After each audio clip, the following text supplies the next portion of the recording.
Okay, this is the situation on the 18th of September at Chickamauga. The time is now midnight, so technically it's just about to switch over to the 19th, but it's beside the point.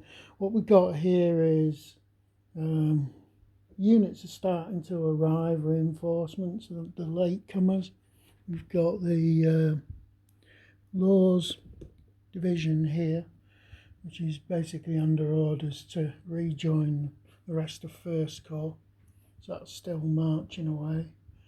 We've got on the Union side, the reserve stuff. They know they've got to lead the board off the north in a bit by 8 o'clock, but they're basically bivouacking here for the night, well, to get a few hours sleep. The Confederates are getting a bit jittery here. There's still no sign of Bragg.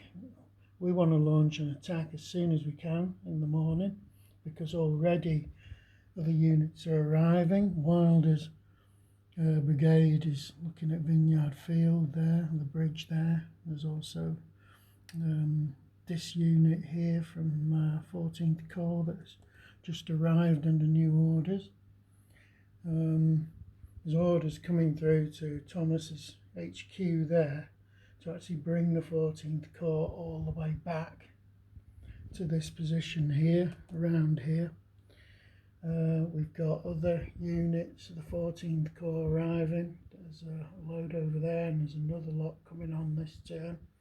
But they're all under orders basically to rejoin their Corps command.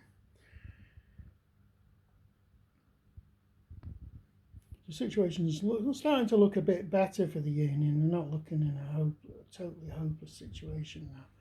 But it all really depends on how the next few hours play out before dawn.